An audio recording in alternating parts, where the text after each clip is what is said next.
It's like déjà vu all over again. In the words of Yogi Bera, the famous All-Star Baseball Hall of Famer and owner of iconic straight talk one-liners, it's like déjà vu all over again. When was the last time that our attention, if not our explicit involvement in European geopolitical affairs, other than right now, was focused in that area of the world? Let's turn back the pages of time and take a look.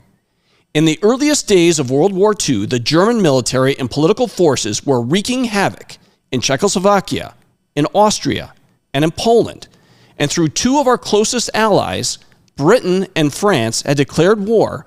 Then President Franklin Delano Roosevelt, FDR, was banned by the Neutrality Act of 1935. This was our act from any direct involvement in the exports of arms, ammunition, and implements of war. It prohibited arms, ammunition, and implements of war.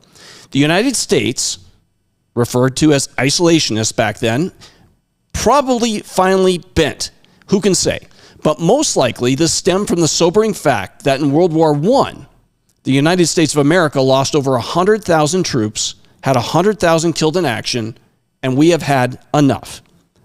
Even so, FDR had a few savvy political gymnastics up his sleeve, and he was able to keep U.S. fingers in the European pie until, you know it, December 7th, 1941, when the attack by the Japanese on Pearl Harbor brought American forces off the sidelines and into war. Now, this is where I start to scratch my head and wonder, wait a minute. For one that has studied, as I have, the 36 Chinese stratagems, Strategy 6 jumps to mind, and I believe it's as relevant today as it has ever been. What does it say? It says, make a sound in the east, then strike in the west. And that means, obviously, to offer your enemy the ultimate military bait and switch, draw their attention in, distract their focus, and hit them from the opposite direction. It's diversion 101. It's a classic technique. Okay, so where is the déjà vu all over again for me? Great question. And here it is. It's simple. With our attention distracted by the Russia-Ukraine conflict, the Chinese crouching tiger, hidden dragon, is ready to pounce and ready to blow fire. Now, hear me out. What if looking east is a setup to distract and subsequently drain our military forces, making it easier for China to move on the island nation of Taiwan, or worse, and more likely, move on us? Even the Wall Street Journal is acknowledging some suspicious activity over in the Taiwan Strait.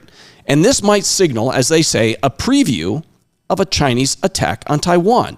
Now, you may have missed it, but a small, very strategic part of Taiwan, the entire island of Dongyin, part of the Matsu archipelago, which is a chain of islands, it's just 10 nautical miles from mainland China. And for all intents and purposes, this is the forward line of defense of Taiwan. Well, this island suddenly lost the internet from an accidental severing of cable, a large cable or two in the ocean. Now, it's the internet. Big deal, right? Well, here's what happens. It cut off communication from Taiwan's main island and from others. It caused a loss of the usual media the citizens of this island depend on. It shut down banking. It forced businesses and residents to resort to cash for the trade of goods and services. Heaven forbid having to use cash these days. But don't worry, everything will be back up and running by the end of April. So just gut it out. Now, how gullible must you and I seem? Ha, ha, ha. Really? Okay. The leader of both the Chinese Communist Party and the chairman of the Central Military Commission, General Secretary and President Xi Jinping, isn't a dummy. He's crafty, he's cunning, and he possesses a military savvy that both you and I know that his nighttime reading is Sun Tzu's Art of War and the 36 Stratagems. This is a direct quote from the Associated Press, the AP, from today. It says, China's leader Xi Jinping has called for more quickly elevating the armed forces to world-class standards. This was in a speech just days after a top diplomat warned, as I reported before, of the growing possibility of conflict with the U.S. unless Washington changes its course. China must maximize its national strategic capabilities, he said. And this is in a bid to systematically upgrade the country's overall strength to cope with strategic risks, safeguard strategic interests, and realize strategic objectives. This is Xi. Then Xi issued a series of calls to accelerate the buildup of self-reliance in science and technology, to bolster strategic capabilities in emergency fields, and to make industrial and supply chains more resilient and make national reserves, in his words, more capable of safeguarding national security. It's all about national security, right?